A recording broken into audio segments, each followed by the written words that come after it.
iniciativa, ¿nos hace favor de comentarnos cómo se aplicaría esta figura, por ejemplo, en qué temática, y luego en esta participación, cómo quedan los cabilderos que no se han mostrado mucho en el proceso parlamentario de esta legislatura?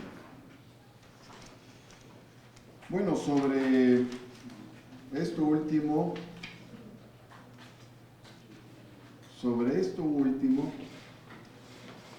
cabe decir que el llamado cabildeo, el lobbying, ha sido una situación que se ha dado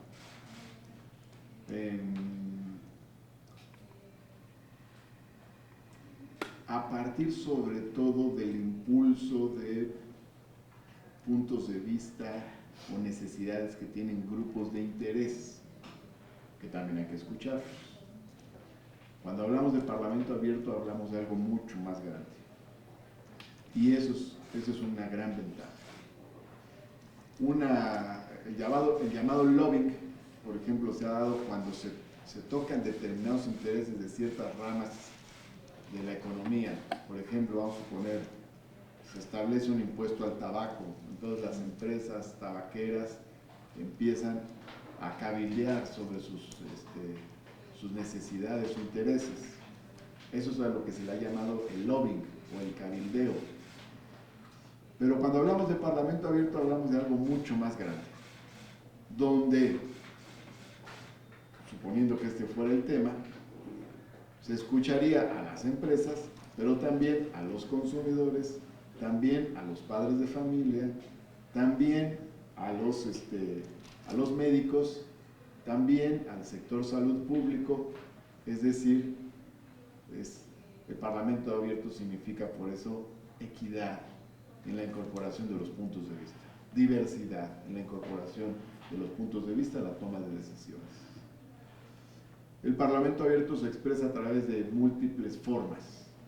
Una de ellas es, por ejemplo, la transmisión de las reuniones de las comisiones de trabajo legislativo, por ejemplo. Pero otra forma es la apertura en el propio pleno para escuchar puntos de vista de actores representativos de la sociedad mexicana. Yo mencioné, por ejemplo, la presencia del director general del Instituto Politécnico Nacional en una de las primeras sesiones plenarias del Senado. Y otra forma más es la realización de ejercicios parlamentarios, como fue el ejercicio que se hizo a lo largo de toda una semana en el tema de Guardia Nacional, para escuchar decenas de voces muy diversas al respecto. Ahí menciono 3 formas específicas de parlamento abierto, pero el parlamento abierto también significa información a la ciudadanía sobre la vida del Poder Legislativo. Nada más un hincapié porque me parece como que no escuché bien, por lo increíble. ¿El parlamento abierto se daría también en el pleno, señor? Sí, claro. Dentro de la presentación de un tema, de una iniciativa, de un dictamen, ¿en qué espacio del proceso? No necesariamente en el espacio formal de dictaminación, ese tiene ya sus tiempos y sus ritmos, pero previamente. De hecho, han ocurrido ejercicios históricos extraordinarios. Recordemos que en el año 2001 en la Cámara de Diputados, antes de que se aprobara la reforma indígena, se escuchó a los indígenas zapatistas en el Salón de Plenos de San Lázaro, en un ejercicio parlamentario extraordinario e histórico, de gran calidad parlamentaria y por lo demás de gran importancia y trascendencia.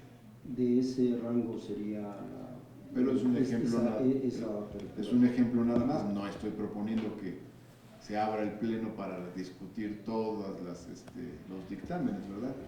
Pero bueno, no debe descartarse que en alguna cuestión, en algún tema, escuchemos alguna opinión en el pleno, tratándose de temas de trascendencia histórica que puede o podría resultar relevante en algún momento. Para todo tema, pero en particular para los más sensibles. Temas históricos, digamos, temas de gran relevancia, creo que es muy importante escuchar las voces de la sociedad mexicana. El alcance de la participación de la sociedad en estas presentaciones de Parlamento Abierto, ¿qué expectativa debe de tener la gente? ¿Solo de ser escuchados o que haya algún compromiso de incluir sus participaciones? Creo que es importante que lo diga usted. Bueno, ya el ejercicio de escuchar genera las condiciones para incluir los puntos de vista.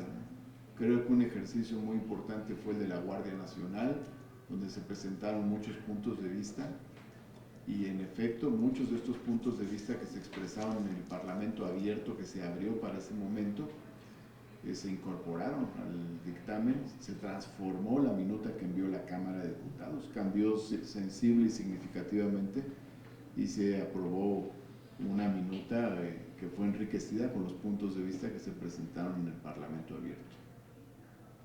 En ese ejercicio concreto que se dio el Parlamento Abierto, que fue, ustedes recordarán, un ejercicio interesante en el salón del Pleno de la Comisión Permanente.